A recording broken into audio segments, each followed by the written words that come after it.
It's 11:30 p.m. on a Tuesday. The house is quiet. You're sitting on opposite ends of the couch, scrolling through your phones. There's no fight, no shouting, just this heavy, thick silence that feels louder than any argument you've ever had. You glance over at her. She looks tired, not just physically, but spiritually exhausted. And suddenly, a cold realization hits you in the chest. You are right there, 3 feet away, but you have never felt further from her. Your brain starts racing. Did I do something wrong? Is she bored of me? Why does it feel like we're just roommates now? Am I failing her? Stop. Breathe. Here is the truth that mainstream dating advice won't tell you. She isn't pulling away because she's lost interest. She's pulling away because she's overwhelmed, and her nervous system has stopped seeing you as a source of safety and started seeing you as just another demand on her energy. You are not failing at love. This is not a sign that you chose the wrong person. Every couple that has ever loved each other deeply has stood exactly where you are standing right now. But there are specific ages, specific biological and psychological windows where a woman's need for a certain kind of masculine presence shifts dramatically. If you miss these windows, you drift. If you hit them, you bond for life. By the end of this video, you will know exactly what she needs at every stage. Not so you can fix her, but so you can finally stop guessing and start connecting. Let's get into it. Most couples believe that loving a woman means constantly trying to make her happy, solving her problems, or keeping the romance alive with dates and gifts. They think if they just try harder, the connection will return. But the real truth is much deeper. When safety leaves a relationship, the love doesn't disappear. It goes underground.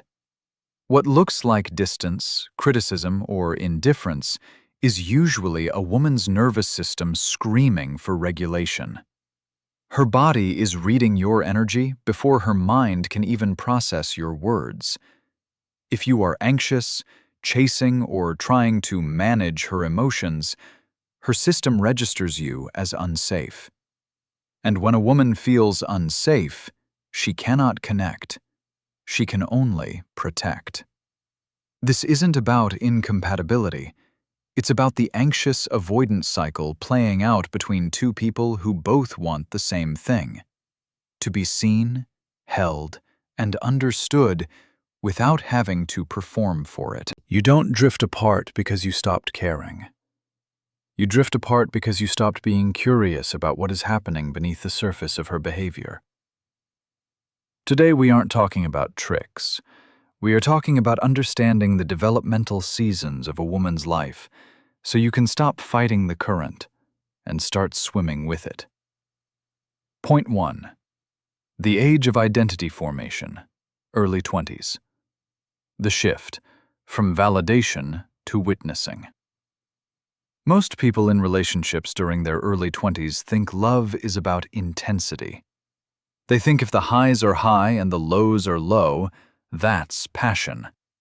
They believe she needs a partner who completes her or defines her worth. But here is the deeper truth. In her early 20s, a woman is still figuring out who she is outside of her family, her career, and her peers. Her nervous system is volatile because her identity is under construction. She doesn't need a savior.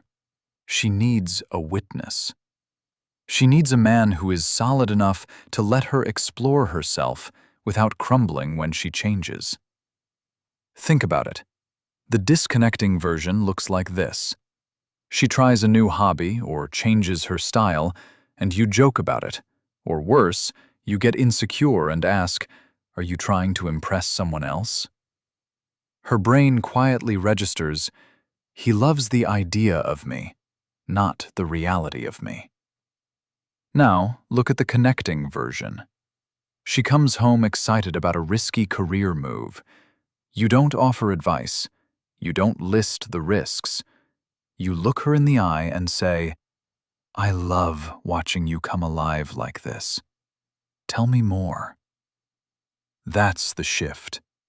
When you stop trying to anchor her to who she was and start celebrating who she is becoming, the walls between you start to come down without either of you having to say a word. Point 2. The age of biological and career peak, late 20s to early 30s. The shift from romance to reliability. Here's the part no one talks about. Society tells us this is the age of settling down, so we focus on rings and houses. Most couples believe that if they just keep the date nights going, the stress of building a life together won't affect them. But the reality? This is often the most stressful decade of a woman's life. Her biology is shifting. Her career demands are peaking.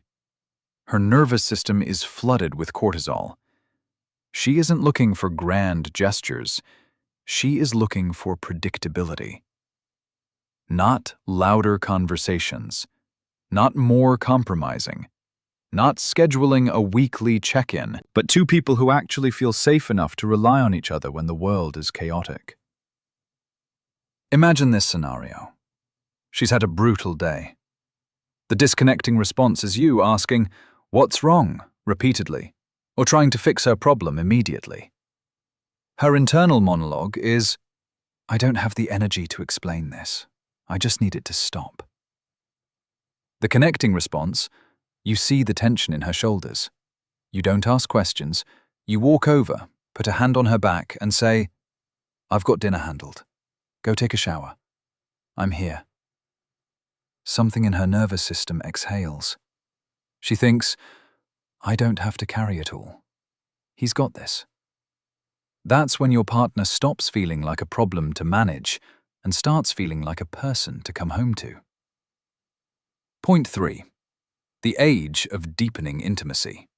Mid-30s. The shift from performance to presence. And this is the one most couples never figure out. By the mid-30s, the novelty is worn off. The honeymoon phase chemicals are long gone. Most people think this is where love dies, so they either cheat, divorce, or numb out with work and kids. But the truth is, this is where real love begins. This is the age where a woman needs a man who is emotionally available enough to handle her depth. She is done with surface-level chat. She wants to be known. Not just liked, known. Your nervous system in a conflict is like a smoke detector. It cannot tell the difference between your partner raising their voice and actual danger. In her mid-30s, she is hyper-aware of whether you are truly with her or just physically present while mentally checked out. Here's the contrast. The disconnecting dynamic. You're sitting together, but you're distracted by your phone or work stress. She shares a vulnerability, and you give a logical solution. Her heart closes. She thinks, "He's not listening. He's just waiting for his turn to speak." The connecting dynamic. You put the phone down. You turn your body toward her. You listen not to reply, but to understand. You say, "That sounds really heavy. I'm right here with you." And here's what changes everything.